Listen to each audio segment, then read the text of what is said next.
Well, this is Sarah. I am going to kind of lead this session. We're kind of going to tag team. So as we get towards the end of the presentation, I'll go into a few just kind of touch on channels and specifics, but then Heather and Kim and Tricia from our team will be doing follow-up presentations on specific marketing channels. And so hopefully that will just kind of all build on that. However, they will be always there to answer questions if you have some questions that I can answer. So first of all, thank you all for attending and for your participation in this, this community and this group.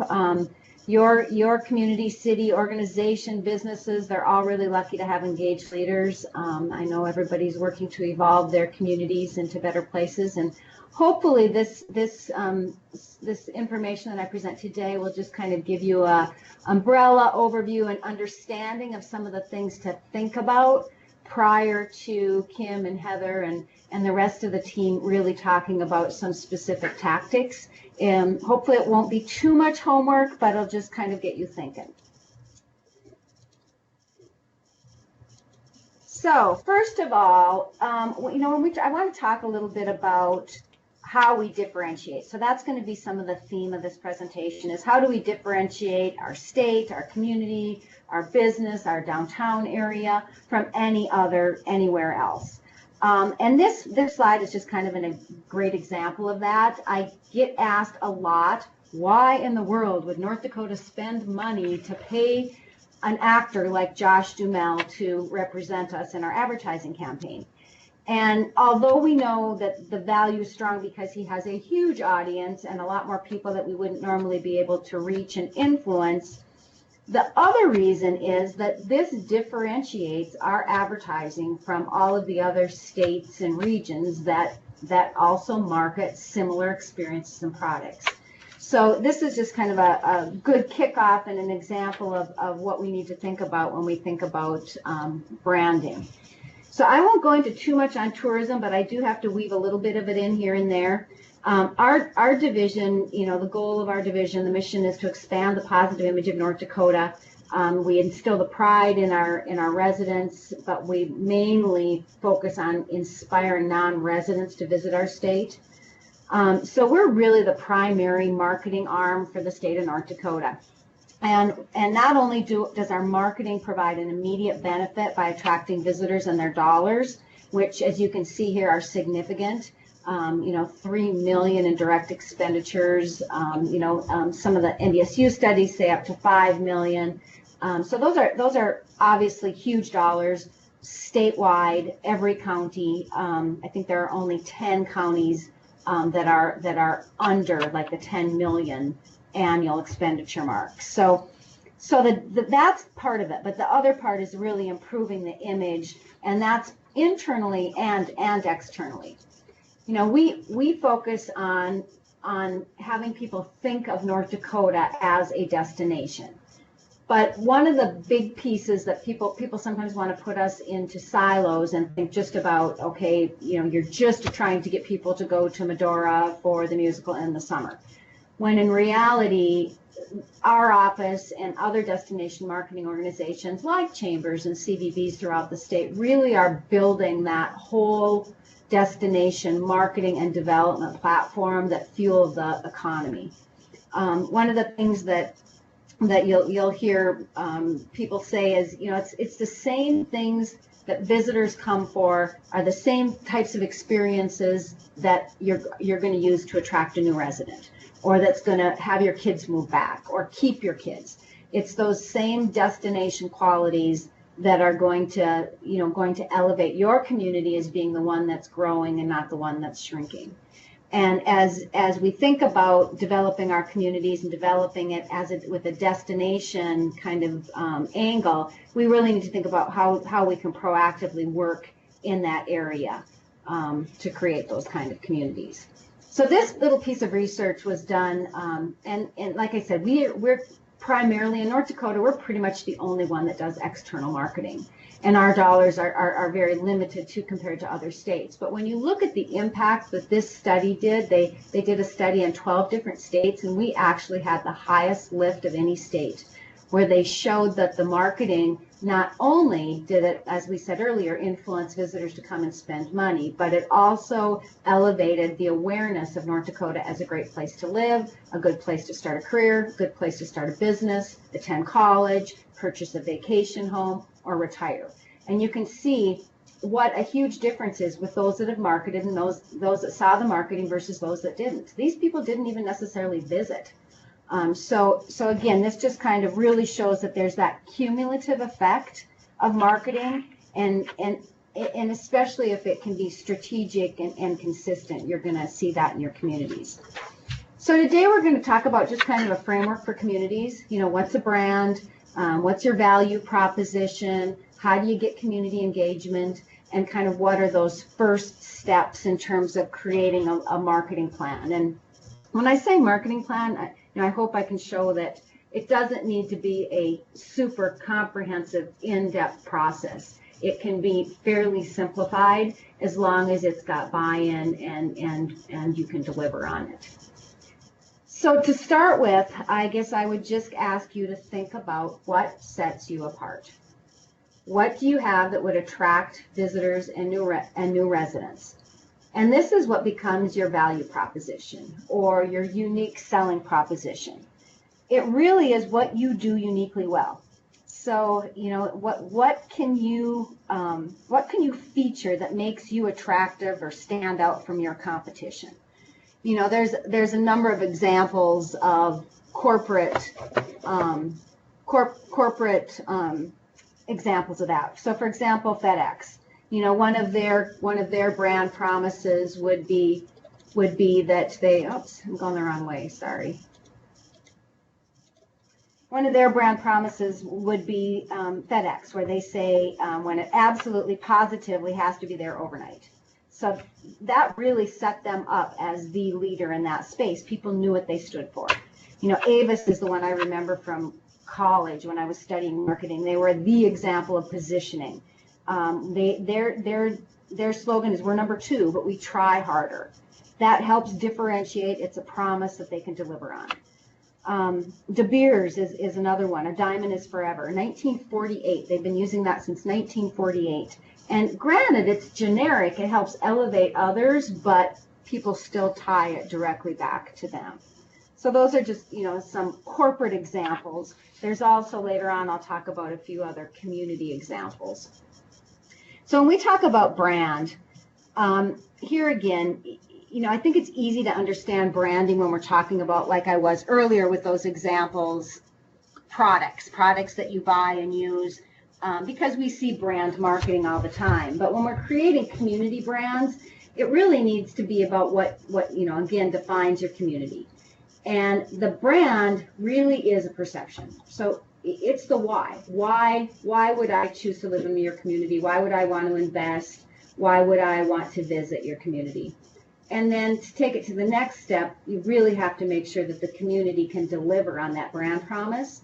So that's one of the things that I've said in pretty much every presentation that I've given over the last 16 years as Director of State Tourism, is at the end of every presentation in North Dakota, I thank everybody for delivering on our legendary brand promise, because we're as community marketers, and that, you know, that's what we do, is market a community. Ours is a little bigger community. We can't deliver, we can't touch that customer all the way through the process. So we're creating the umbrella marketing and sending them down the funnel, and then we're counting on that front desk person, or that person who's they're going to talk to at the gas station, or the server, or the fishing guide, or whoever they're experiencing, to deliver on that brand promise, which is that we're providing, you know, we're saying that you're going to have a legendary experience, and if you come to North Dakota, you know, you can be legendary. So brand promise, really at its core, it's not a slogan or an advertising headline, and I think that's where people really get confused, because they think that they intertwine brand and logo. And a lot of times sometimes it can be spelled out, but sometimes it's unspoken, and it really kind of needs to be felt. So when the legendary branding was built, it was really built on the research that showed that we didn't necessarily have landmarks per se that people recognized as North Dakota. You know, we don't have the Mount Rushmore, we don't have the Grand Canyon, but what we have are these stories and these people and this rich legendary history and future. And so it's really about creating that deep emotional connection with people who live here, work here, visit here. And we all kind of need to embrace that. And, you know, that can get kind of touchy-feely with some people, but if it's not done well, and if they aren't, you know, if the community isn't delivering on this, it's going to fall flat, and your efforts are just not going to go anywhere. So as most of you know, we did do a brand refresh here at the state, and evolved the legendary brand into the Be Legendary brand. That was released to the tourism industry partners because they were the ones who had been using legendary back in October, and now is being used in our current marketing campaign, and of course it's being unified. It's a unified process getting state agencies to use that. But our new brand promise reads like this. It says, North Dakota is a place where you can achieve your American dream. Our brand promise defines what North Dakota means to its people, businesses, and visitors. Here, anyone has the potential to do something meaningful or unexpected, to craft their story, to see their quest for purpose realized, and to make their mark. North Dakota offers unique experiences and untold adventures that entice visitors to relish the unexpected and return for more. Its open landscape is lush with diversity, opportunity, and possibility, with modern ideas and emerging technologies as abundant as the prairie grasses. Home for generations or new citizens, a land connects its people to the values and the way of life that renews spirits and strengthens families. From the diversity in the land and community to expanding opportunities in key industries with technology advancements in agriculture, healthcare, and natural resources, from education to recreation, North Dakota offers the opportunity and resources to transform people and their lives, which again ties back to kind of that Be Legendary branding promise. So what makes up a brand? Well, we talked a little bit about the visual cues. Those are the logo, the trademark, the graphic style, the colors that you choose. But they're also, as you could tell from what I read from our brand book, they're about the people and their attitudes. You know, we're constantly hearing about North Dakota nice, and that's part of our brand and was kind of built into our brand story. It's defined by word of mouth and what people are saying. It's defined by the publicity that you're reading. You know, when writers are coming in or bloggers are writing about whether it be a restaurant or an outdoor experience or whatever they've had, you're going to feel it there. And more, it's being defined online. You know, what does Wikipedia say about you and your community? What does Google say? What's showing up in the knowledge panel? When you ask Alexa about your community, you know, what are you hearing? And that gets into tactics on how to influence that. But when you're doing research, sometimes it's kind of fun to just go out there and see, you know, Google your community, Google your specific area, and see what other people are saying, and then kind of use that to determine your forward course. So if you're build your brand, you know, really you should look at feasibility. What can you be? Not so much about local sentiment as much about where you think you can go. So some questions to ask, you know, I guess would be like, where are we today? Where do we want to go? And what will our community look like in 10 years? And again, I don't think this needs to be overly formalized. You don't necessarily need to go through a year-long process within your community. It could be done with a couple simple meetings, some round tables that involve key demographic groups, you know, some traditional leaders and some non-traditional leaders, and just really trying to help them visualize where you want to go. Brand, as we talked about before, it really does need to be genuine. In fact, when I was with the Bismarck-Mandan Convention and Visitors Bureau, that was one of the words that actually defined us when we developed the brand for Bismarck-Mandan, which was genuine Dakota. And the research there showed that, you know, we aren't a place that's made up of artificial things like Orlando or Vegas. We're genuine experience, genuine people. Well, that kind of takes it to the next level, but it really does need to reflect the community. And so there again, you have to ask yourself, can the community buy into it? Do the youth believe it? And that's really an important one, because it can't be defined, especially as we're trying to create these communities that are going to be attractive to younger generations. We really need to ask them what they think their community is and where they want to see it go. Also, does private business buy into it? Because again, a community can't be going one direction and think that they're one thing, and have the business owners and potential investors thinking that it's another. The other point I guess I would make is that if you can make it really obvious and pervasive throughout town, that is going to really help elevate all of your marketing efforts. So, some examples, of that would be, Sedona, for example. Sedona, Arizona is known for their beautiful scenery, their red rocks, their outdoor experiences. Sedona has fabulous restaurants, unbelievable wineries. They have all of those things. Yet what truly defines them is those red rocks. And you will see those throughout, just about every piece of advertising, both in the community and externally, to try and get people to the community. Jackson Hole, Wyoming would be another example of that. Both of these communities were ranked in the top 10 by U.S. Travel and U.S. News and World Report in their most recent study. But Jackson Hole, a few years ago, I say a few, but it was probably 20 when I was out there, and it was literally not much larger than Medora. They did have year-round, being right by the Tetons and having a downhill ski resort right there at the Jackson Mountain Resort, but really a small western town that owned it, and they ended up propelling themselves. They were the #2 best small city on that report, because they owned that ruggedness and made it pervasive.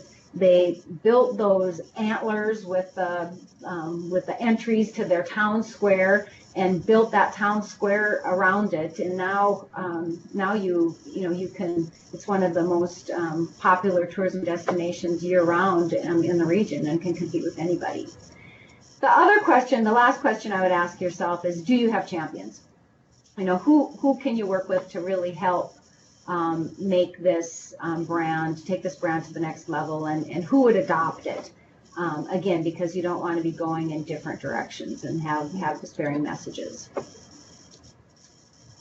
Don't let local politics define or kill your branding efforts. So I'm guessing if Gary Greff would have listened to all the local politics, we wouldn't have an enchanted highway. There's always going to be those naysayers. You are always going to have people who don't think it can happen. Listen to the people who are advocates and who think things can happen, and try not to let people unrail your plans going forward. The next one would be narrowing your focus. So here again, in terms of visitor and visitor attractions, really focusing on selling experiences, not attractions.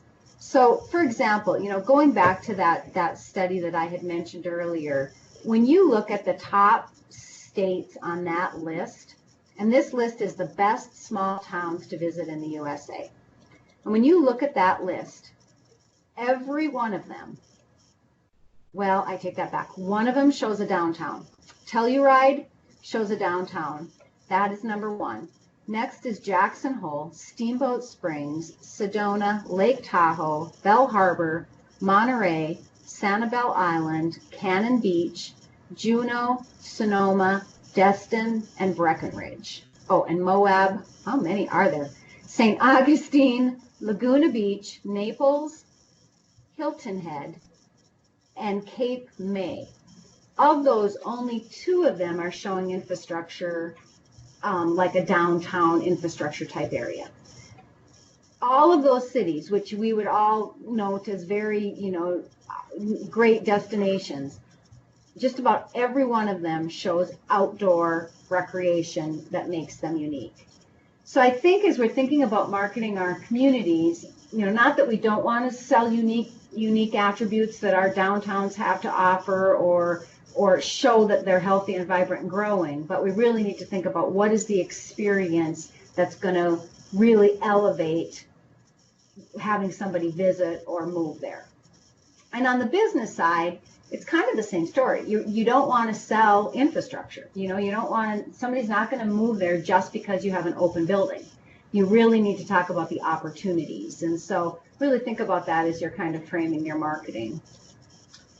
So please don't use live, work, play.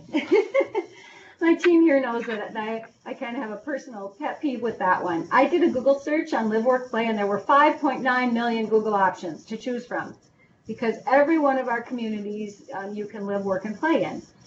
These are just a few of those examples, but here again, think about, obviously those are the things we want people to do, but think about a different way to say that and appeal to an audience. So one of the speakers that we've had often at the travel industry conference, and I know he's also was at the Main Street conference here last time we had it in Bismarck, and continues to provide online resources and great information for community development, is Roger Brooks. And he passed out these posters at the Main Street conference. Some of you may have gotten them, but these are the marketing words and phrases to avoid. So, everybody has, you can discover, explore, all of these things. Again, I remember when I started in this industry, the slogan at the Bismarck Mandan Convention of Visitors Bureau, where I started, was something special just for you. And I knew that didn't sit with me right at the beginning, but you can't be something to everybody. If you're appealing to everybody, you're not going to be able to attract those people that really are looking for what you have to offer. So try to use fresh words, and that kind of ties back into kind of that brand voice that we should all be thinking about too as part of our branding. So our brand voice is honest, it's real, it's spirited, it's optimistic. But that's one thing too I would encourage you to take a look at, for example, on your websites within your communities. What tone does it have too? Is it more regulatory, or is it welcoming? Does it provide, encouragement and excitement about opportunities, or is it, this is not allowed and you cannot park here and don't leave your garbage cans here? And so those are all things to kind of think about, because as we're doing marketing and developing marketing plans, people are going to go back to those other sources. So if we can kind of do a scrub and make sure that we're cleaning some of those up so that it's all kind of consistent. This is Roger Brooks's website, and again, I know a lot of you are familiar with it, but he has a company called Destination Development, and you can listen to, you can subscribe, but you can also listen to specific, really actionable, easy webinars and videos that he offers. So I wanted to give him credit for that, since I stole some of his information. So here again, this kind of goes back to that last comments that I'd made about all those communities and showing their natural beauty. This could be an advertisement for Hazen, or some of those places we don't necessarily think about it, because we think about what's integral into our communities and our stakeholders and our mayor, and some of those people are really interested in promoting very, very specifically what the community has. But really what you have to offer, especially as you're looking at trying to recruit workforce, is those broader amenities that set you apart. Generic doesn't grow, North Dakota. So, here's an example. Fargo's flat, right? We're known for our flatness. It's not always a positive, but you can turn that into a positive by creating a marathon that, because of your flat terrain, makes it easier for people to qualify for other major marathons like Boston and New York. And you know, there's just a perfect example where they kind of took something that was maybe something not positive and turned it into a negative, and now Fargo's flatness has some positive attributes. So now getting into a simplified, kind of thinking about a simplified marketing plan. So as you're looking at creating one, I guess I would ask you to just really think about building out what you want. Who's your ideal customer? Who's precise picture of who you're focusing on. And granted, you might have multiple channels. We have multiple strategies. On the tourism side, we have a number of different strategies and channels that focus. And so this might have several tiers. But if you can focus on kind of your main broad ideal customer, new resident, new worker, new company, visitor, whatever it is you're trying to attract, that will really help you kind of walk through the process much more effectively. What do you want to accomplish? Specifically, is the goal to is the goal to get 5 new families to move in? Is the goal to get 3 new storefronts occupied on Main Street? Is the goal to have another experience, rentals for visitors to rent, maybe ATVs or something? What specifically do you want to accomplish as part of that? How can you reach these targets? And again, we'll talk about some of those things specifically as we get into some of the specific channels and metrics in future meetings. Work up your budget, and I realize sometimes the budget is 0. We get that. And there are things that you can do with the 0 budget if you have willing leaders and an engaged community. Or you can figure out ways to utilize and leverage other budgets. And then really planning your tactics. How can I accomplish this vision? And what goals can you set so that you can see some quicker results? So one of the things I always like to, you always want people to kind of come away with some tangible things that they can do. And so, I guess I would encourage you to all to think about, what are your easy buttons? Are there 3 things that you can do this month? Can you resurrect signage or welcome signage, or make sure that your online listings, your free online listings, are all correct and accurate and reflect the tone and the feel of your community to invite people and help it thrive and grow. Another one might be claiming your location on Google Maps. Making sure that if people are coming to your neck of the woods, that they're able to find you online. So I don't know that those would be your 3 easy buttons. And some of you might not think those are all that easy, but what are they? What are 3 things that you could do this month that would kind of get you positioned well to help market your community? So I'm a big advocate of measurement. Unfortunately, we haven't had the research budget that we would like of recent years to measure the direct results. But I'm a strong believer, and this comes from my sales and sales management background, is what gets measured gets done. So I guess I would also encourage you to think about, we've got the dashboards out there, and a lot of those things are really important, but those are big picture things that sometimes are hard to impact quickly. Is there another set of metrics that you could put together? And it doesn't have to be overly cumbersome. Maybe it's just that you report to your city commission how many website visits you had that month.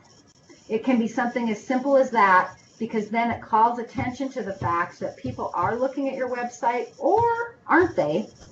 And if they aren't, and you're putting a lot of effort into it, then what do you need to do differently?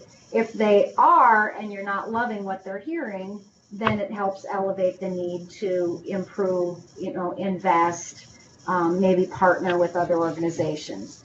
So we measure anything and everything that we can to try and help us make better decisions with our marketing dollars.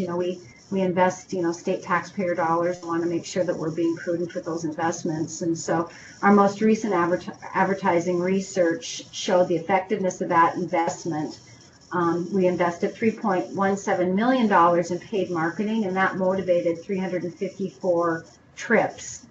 Those folks spent $328 million. So, you took $3 million and got $300 million, and that's in the same year.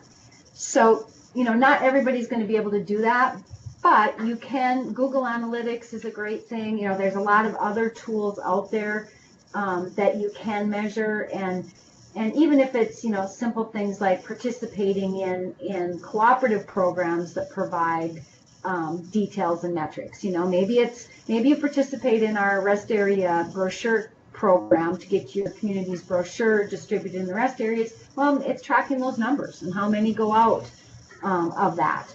But again, just making sure that you're accountable for the marketing that you're doing. That research equated to, for every dollar that we invested, we got $104 back in visitor spending. And of that 104, $5.90 went directly back into the state's coffers by taxes, local and state taxes that were paid. So, there's no question that marketing is so important for our state. And part of the challenge that we have is that people don't necessarily understand the value of that as well as we would like them to. So we'll continue to push that and try to build bigger budgets, and I know you guys are all trying to do that at the local, community, regional levels and business levels as well. So a couple of the other areas, and again, this is just to provide the very broad overview, because we have specific people talking about this in future editions, but PR efforts. This should be thought of as you kind of think about your simple marketing plan too. Are there influencers out there? Can I have somebody from the Fargo Forum come out and feature this? Is there a way to get a blogger in that we can showcase? And the value of this is huge. Last year we had about a little over 300 stories that Kim Schmidt on our team kind of managed and worked with.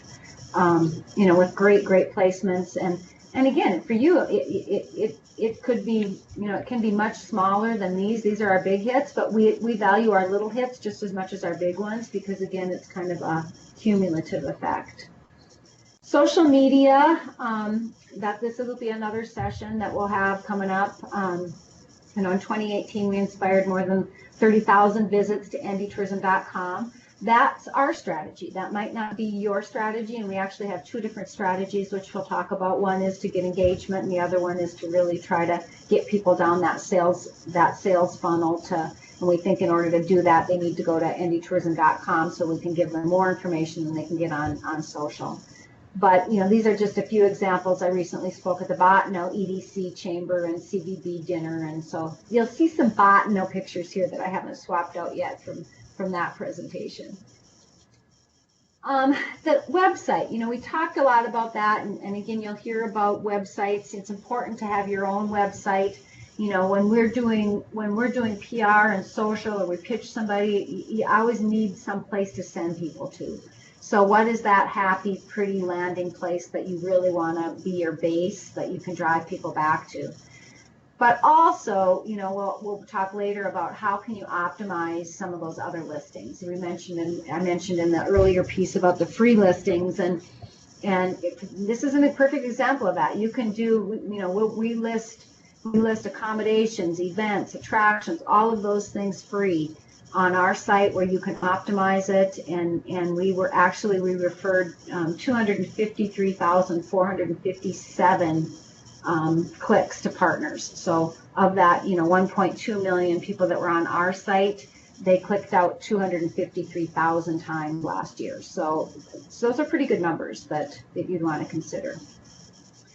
Just briefly, a few of the other areas that we focus on the tourism arm, and if you have any interest in any of these areas, let us know, and we'd love to partner with you. But we market North Dakota globally with a 5-state consortium: North Dakota, South Dakota, Montana, Wyoming, and Idaho, across all of those markets. We also have specific marketing strategy to motor coach, travel trade groups, people that travel in groups because they're sometimes we can influence itineraries. Again, that's a separate strategy to focus on them. Outdoor recreation, we talked a little bit about that. I showed some of the examples of all those other communities. It is the fastest sector of travel and tourism. And I would say it's not just travel and tourism. In many states, you are seeing offices of outdoor recreation being created, and it's not necessarily to market. It's a combination of developing and sustaining, making sure that we're preserving our natural resources so that we've got these outdoor recreation opportunities for our kids to do, later. And so that actually will be one of the things we'll be discussing. And here's my shameless plug at the Travel Industry Conference. We actually have Melissa Baker and Terry Steinwan from Parks and Rec and Game and Fish who will be talking about North Dakota's approach to outdoor recreation. We aren't going to create our own office, but we're going to collaborate and address that growing interest here in North Dakota. So that conference is April 15th through the 17th in Minot. So hopefully some of you can take the time to attend that. We've got some great speakers. Publications, again, this could be another separate subject. And in fact, it will be something that we'll debate in a kind of a fun format at the Travel Industry Conference, where is print dead? And, I think a lot of us really have geared more towards the online and making sure, because, it's a little easier to keep current and updated and you can add to it. We're finding that print isn't dead. We still see really good results from print publications. Our travel guide still is very popular. We distribute still almost 300,000 of those. But so something for you to consider too, especially when you kind of identify which demographics you're trying to influence with your marketing efforts. And then before I kind of close and go into more of a question and answer, and I guess really ask you to think about sustainability. So marketing campaigns, we were really forceful in when we looked at the rebrand for the state, and getting people to really think about how do we sustain the marketing that we've already done, because we do spend so little compared to others. We really wanted to build on that legendary branding, and so we're happy that the Be Legendary kind of evolved that. But you think about some of those brands, like I mentioned, De Beers Diamonds, but think about I Love New York. That has been used for decades and decades, because it's sustainable, and they're still able to kind of deliver on that brand promise. So, and when you're thinking about that, it needs to be more than just the marketing. It needs to be, are the residents open to newcomers? Whose job are the marketing pieces? In many communities and businesses, it's okay. Do you have time to update the website? Can you get this done, or can you get this poster down to here, because we've got this new production coming up? It really does need to be somebody's job, even if that's a committee or if it's a group of people.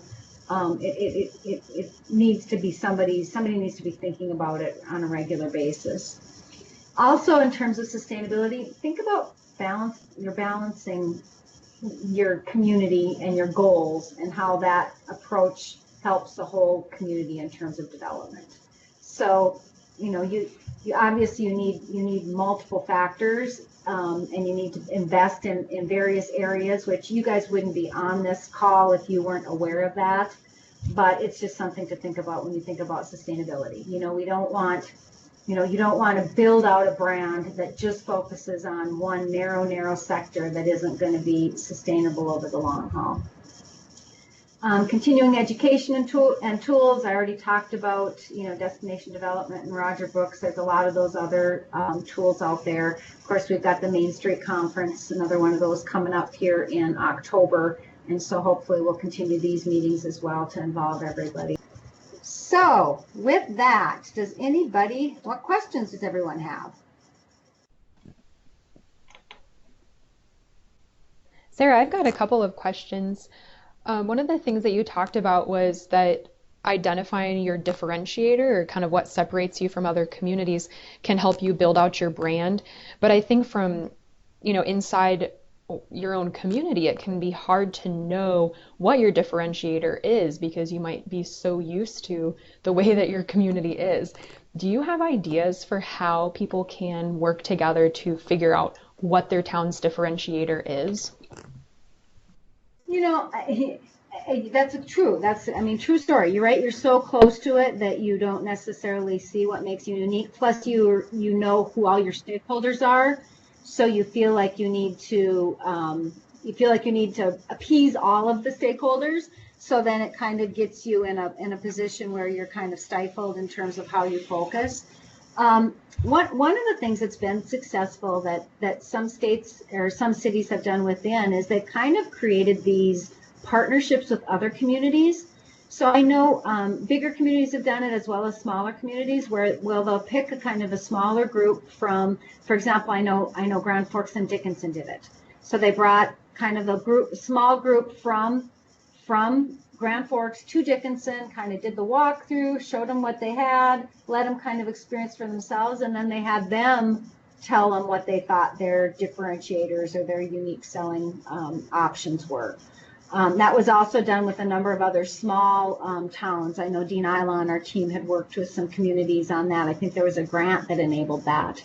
But that would be something that you could do, or even if you just have somebody that you trust and that has a marketing eye that would be willing to come in and offer frank, honest opinions. I think there's a lot of people who would be willing and interested in helping with that. Hmm. And as you're saying that, it was triggering my memory. We actually heard from NDSU Extension about their Community Impressions program. Yeah, that's it. Yes. Yeah, and that's kind of similar where the communities, a group of people will trade places for a day or two and experience someone else's community and then be able to share that honest feedback with them. So that sounds useful too. If no one else has questions, I've got a couple more here. One is you talked about when you're developing your brand, thinking about feasibility versus sentiment. And I'm wondering if you can talk a little bit, maybe share an example of like what that would mean and talk more about that. So I think sometimes we get caught up in kind of the negative, well, there's nothing to do here, it's too cold, or you hear so many of those negative kind of sentiments, and then even sometimes when there's projects, I guess it's just human nature that some people don't want other people to succeed. So I think it's more important for you to look at what you can do, what you can accomplish and succeed at, and look at examples of communities that have done that and focus on that rather than listening to the community naysayers and just giving up. I guess I don't have a specific example that comes to mind, but I know that there's communities. I know there's communities in Minnesota that have really kind of done that went beyond where their individual communities weren't pulling them down and expelled beyond that. So, but I can sure look for some examples. Good deal. Anyone on the line have a question for Sarah? Yeah, I just had a quick question. Kate from Bismarck here. I noticed that I think it was Nebraska had a kind of a self-deprecating branding scheme going on that was Nebraska. It's not for everyone. What are your thoughts on kind of using humor or self-deprecating humor as a part of that branding for your community? Hi, Kate. Yeah, the funny thing about that one is that John's a good friend of mine, the director down there, and they got so much attention for it, positive attention. Montana had done the same thing literally like 3 years before that and didn't get the positive side, but John comes from the ad agency side, so I think he knew how to make sure that he had the right pundits and didn't, because there you go, that's a perfect example. What killed it in Montana was the locals got all defensive and frustrated and didn't believe they should be spending money doing that. Whereas in John's case, I believe he had built a case. He had involved, he launched at the travel industry, their travel conference. He involved, some stakeholders, had some people in agreement, and it was just executed well.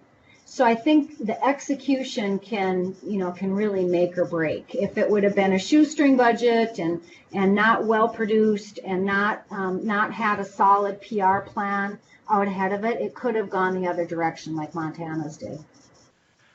First of all, when you were looking for an example of the branding or whatever, Grand Forks way cooler than you think. That one sticks in my head because that's funny. Yeah. Yep, exactly. Or Fargo Moorhead, always warm. Yeah. So, but my question is we are coming up with some idea on our branding or whatever, and they always say stay away from the coal, and we're coal here. So if you put a twist on the coal, do you think we're safe with it? Well, I think there again, you got to be genuine. You can't we can't deny the fact that we're cold. It defines us. People understand. I mean, that's pretty much all they've heard about us all winter long. And part of that's our own fault because we're complaining about it, myself included. But yeah, no, I think that you can use it, especially if you have those stories built out before you launch. I agree. The way cooler than you think is a great way to play off of the fact that people know that Grand Forks is cold, and there's no denying that. It's the activities and the cool vibe and everything else that sets it apart. So I think that's a solid strategy. Yeah, well, and ours is starting with a hashtag and is just developing, but digging it, Beulah, is kind of the direction we're going, so that would play into our coal. Yep. And you don't want to know the rest, but that's our start. I love that. I love it. Yeah, that's awesome. So, well, cool. I'm glad to hear that because I was scared to go towards the coal because, people hate our coal sometimes when they don't live around here. So, but again, like you said, it's who you are. And, especially in long-term, sustainability, that's going to be part of the fabric of your community, going forward. So I think it's great to embrace it. Well, and I think we can have fun with it if we stay with the digging it, and because we can dig fields, we can dig snow, and we can dig coal. We don't have to just dig one thing. That's right. Yeah, is that pushing it too far, though? It's seasonal. Yeah, absolutely not. You think about those positioning statements, and I don't think you can. I mean, you can get them too cutesy, I think, but I don't think you can put them too far. And that's the beauty of something. It can live and breathe and grow. I've got one more question for you. So you mentioned increasing your budget or the amount of money that you have to work with for marketing. And I know that can be tough for a lot of smaller communities. Have you seen any creative ways that communities have found to fund that position or fund projects like that? Or do you have any suggestions? That's always kind of a challenge. But I think there are ways to support it. A lot of mid-sized communities and larger communities are creating, business improvement districts or tourism improvement districts that maybe can allow them to raise some specific funds. Of course, there's always membership options. When I look at one of the things that I've been trying to push with the legislature is that, when you think about a business, you wouldn't think about not investing a percentage of your net sales in new marketing. And if we're going to continue to recruit and grow, we have to think about how we invest a portion of that.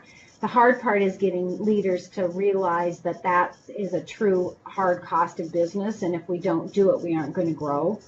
Like here in North Dakota, we invest a very small percentage of the taxes generated by visitors. But, we're taking steps to improve that. We had a bill at the session yesterday that hopefully will pass the House like it did the Senate that would allow county properties in the county to, it would enable them to do the same tax that the cities do, a 2% lodging tax and a 1% food and beverage tax that then would go into promotion. And I think there are other tools like that. We just really need to lay the groundwork and help our community leaders, our legislators understand that it is truly an investment, not an expenditure. Thanks, Sarah. My last question for you, you mentioned a couple of resources from Roger Brooks. Do you have other suggestions for resources, maybe online or books, that could be helpful in helping communities kind of craft their marketing strategy or identify their brand? I do. I will put together a list and we can send that out to you. I've got a couple different specific speakers that I've heard, and I'm not positive on websites, so I'll do some research and would be happy to put that list out for you to distribute, Emily. All right, well, perfect. Thank you so much, Sarah, and the rest of the Commerce team. I know it was kind of a group effort all around. I really appreciate you taking the time to share some of your expertise with the group today.